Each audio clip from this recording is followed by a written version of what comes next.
Good morning, good afternoon, g'day. It's Roger Roadside here saying hello.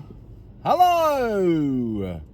Listen, Britain, mums, dads, it's starting to get to the point now where you have to say, lock up your daughters.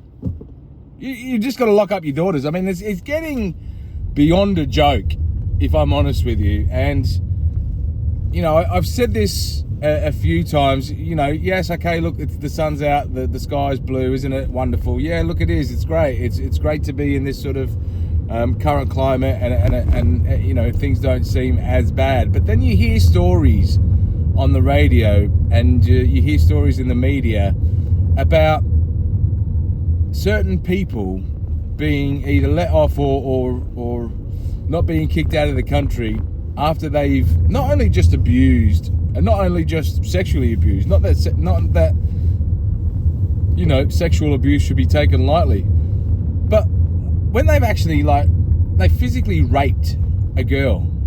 And look, I don't know what YouTube does with you know, by me saying the R word and you know, this, that and the other. I don't know if you know, this video, I mean, look, let's face it, there's probably going to be about 10 views on this video, but I don't know whether or not me saying the R word that rhymes with grape, whether that, you know, puts this video into purgatory. But nevertheless, it's still not acceptable.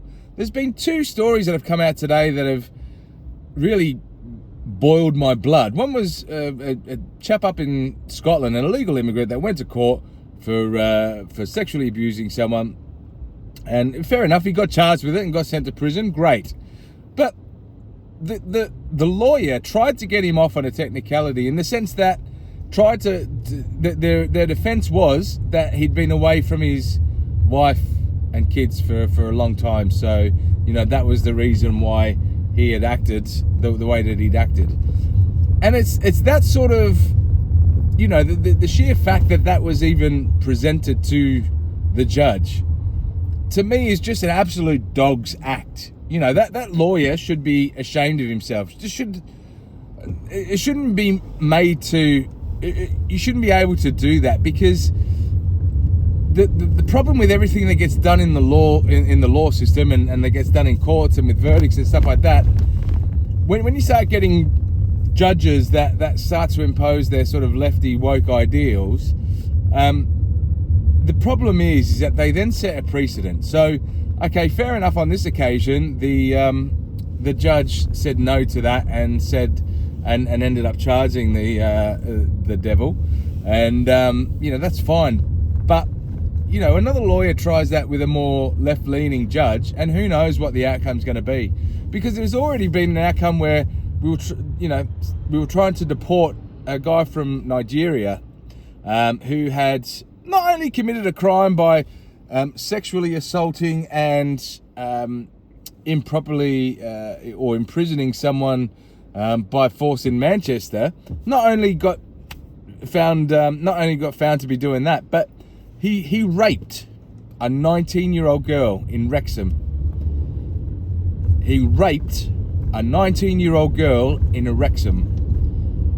Now, logically, to me, even just one of those things, you know, one of those acts of breaking the law should be cause enough to have him booted out of this country. But the judges decided not to do that on the grounds of family compassion. He needs to be here for his family. So I'm just at a loss when it comes to this sort of stuff. It seems like day in, day out, there is a different piece of news about someone either going to court or being arrested who's not necessarily from this country, and they're either given sentences or given you know, something that either you or I wouldn't be given if we were in that position, you know, leniency, either because of where they've come from. So because they've come from a war-torn country, apparently, because their place that they've come from is so difficult and hard and terrible, there should be special compensation. It just doesn't make sense. It doesn't make sense. I mean, have a look. I mean, I don't know this crazy lad here on the right. I don't know where he's from or who he is, but I mean, that's a crazy lad. So it's just starting to really get to me in the sense of that there seems to be something nearly every week about not only someone committing these crimes and committing these actions, but also the law system and the process of evaluating whether or not they should be someone that should be in this country or not in this country is severely being let down. Is it just me, or am I living in a bit of a crazy la-la world? I mean, it doesn't make sense to me that to begin with, that we've got people that are coming into this country illegally. And even if you want to go, all right, well, we still need to process them and we still need to try to find out whether their claim is legit. Fine, process them. Have we not got offshore plants? I mean, we've got the capability of. I mean, someone's got the capability of building them, haven't they? So surely we could build something that's actually, as soon as they hit the shorelines. I don't understand why we let them into the country. I just do not understand it. Like, put them. The sheer fact. There was an article the other day in Braintree, where there's hundreds of blokes that are now being housed in a some sort of old military base thing. Obviously we're getting them out of the hotels now. Yay! Look at us doing our job, said the government. But all they're doing is they're redistributing them into other parts of society. And then I think it was twice a week. I could be wrong. It might be every day, but I'm pretty sure it's twice a week. They bust them in to Braintree town centre. And then just drop them off. And then come back at the end of the day to pick them up. Are you fucking having a joke? You're dropping off, what, I don't know, 20, 25, 30 blokes, between the ages of 20 and 35 who, haven't been with their wives, aka their cousins, for a little while, so they're probably going to be a bit randy. And where do they come from? They come from a society and they come from a faith and a belief whereby, if girls are walking around and they're not fully covered from head to toe in a fucking duvet, that they're that's basically them saying, please rape me, which apparently you're allowed to do when you're back over in those countries.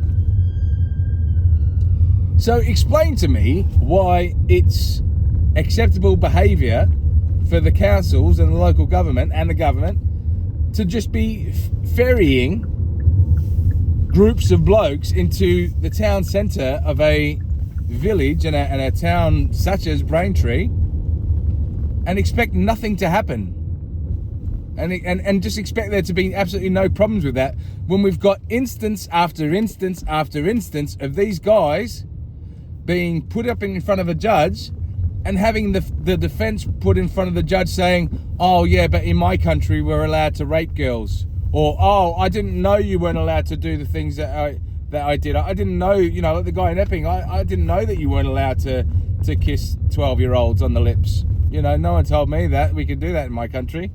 I've been away from my missus for a few weeks, so therefore that's the reason why I did what I did.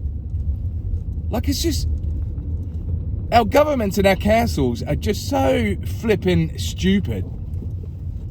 It just doesn't make sense.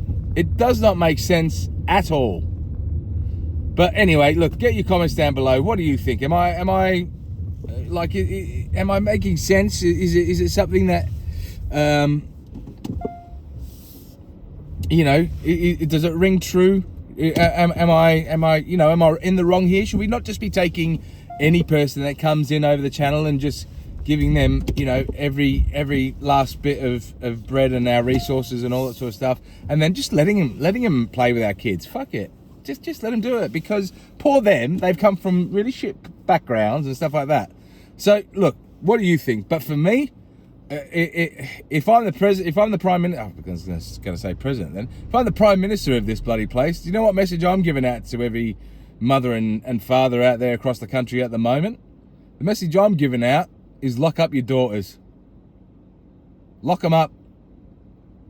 Do not, under any circumstances, let your daughters out on the streets whilst we have this infestation of undocumented men roaming our streets that we don't know of.